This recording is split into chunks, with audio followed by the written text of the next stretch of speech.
শুরুতেই জানিয়ে দিব আজকের গুরুত্বপূর্ণ সংবাদ বাংলা সংবাদ। শিকড়গাছায় বিএনপির দুই নেতা সহ 21 জনকে অব্যাহতি। জানাবো বগুড়ায় সাবেক যুবদল নেতাকে কুপিয়ে জখম। এবং সর্বশেষ জানাবো গণ অভ্যুত্থানে গঠিত সরকার অবশ্যই জনগণের সরকার বললেন তারেক রহমান। এতক্ষণ শুনছিলেন সংবাদ শিরোনাম, এখন থাকছে বিস্তারিত।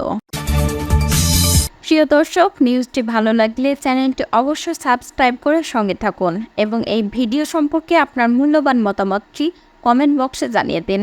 ধন্যবাদ।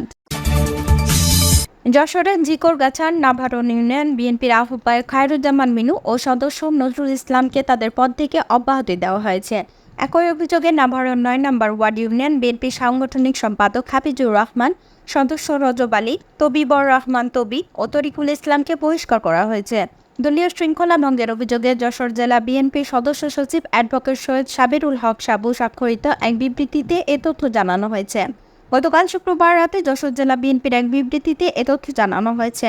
অন্যদিকে দলীয় পরিচয়ে নানা ধরনের অপকর্মের দায়ে নাভারণের 15 ব্যক্তির সঙ্গে দলীয় নেতৃবৃন্দের কোনো সম্পর্ক না রাখার আহ্বান জানানো হয়েছে জেলা বিএনপির পক্ষ থেকে। ওই 15 ব্যক্তি হলেন নাহিদ, মিজান, অসীম, মিলন হোসেন, সোহাগ ডাক্তার, জসিম, মিজাক আলী, বাবু, রফি, জাহিদ আলী, আব্দুর রশিদ, তারেক, মামুন, ইদ্রিস আলী ও বাবু।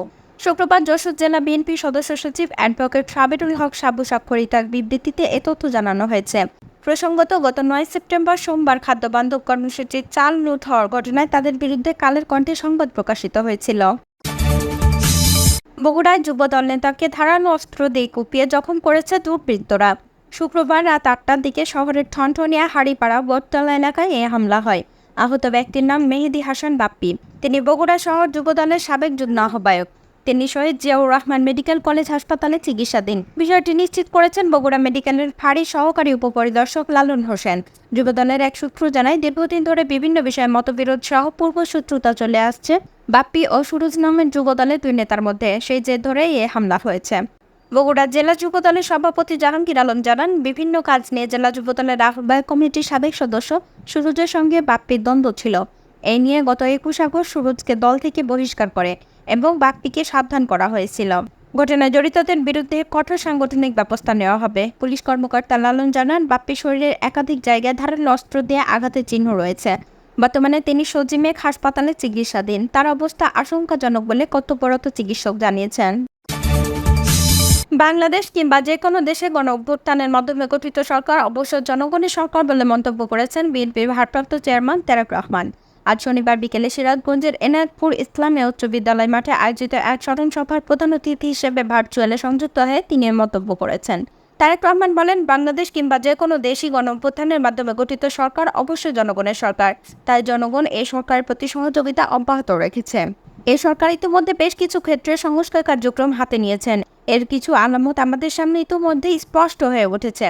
ছাত্র জনতা অভ্যুত্থানে সরকারের পতন হয়েছে উল্লেখ করে বিএনপির শীর্ষ নেতা বলেন, বাংলাদেশের জনগণ বন্দুকের সামনে বুক পেতে দিতে রাজি, তবু স্বৈরাচার শাসন মেনে নেয় না।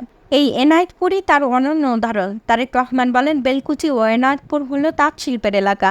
তাঁত শিল্পকে কীভাবে উন্নয়নে সম্পৃক্ত করা যায় তার প্রতি বিশেষ নজর দিতে হবে। আমরা এই শিল্পকে এগিয়ে নিতে কাজ করতে চাই।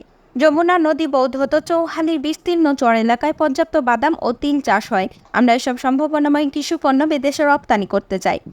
আন্দোলনে নিহত ব্যক্তিদের স্মরণে এনায়েতপুর, চৌহালি ও বেলকুচি উপজেলা বিএনপির উদ্যোগে এই অনুষ্ঠানের আয়োজন করা হয়। বিএনপির কেন্দ্রীয় সাংগঠনিক সম্পাদক আমিনুর ইসলাম খানের সভাপতিত্বে অনুষ্ঠানে বিশেষ অতিথি ছিলেন দলের জ্যেষ্ঠ যুগ্ম মহাসচিব রুহুল কবির রিজভী।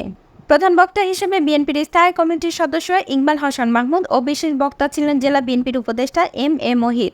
সভায় অন্যান্যদের মধ্যে জেলা বিএনপির সভাপতি রুমানা মাহমুদ, সাধারণ সম্পাদক সাইদুর রহমান, জেলা যুবদলের সভাপতি আব্দুল জব্বার, সাধারণ সম্পাদক মির্জা মুরাদুজ্জামান, জেলা ছাত্র দলের সাধারণ সম্পাদক সিরাজুল ইসলাম, এনায়েতপুর থানা বিএনপির সদস্য সচিব মঞ্জুরুর রহমান, জ্যেষ্ঠ যুগ্ম আহ্বায়ক মন্টু সরকার, যুগ্ম আহ্বায়ক বিজয় আহমেদ প্রমুখ উপস্থিত ছিলেন।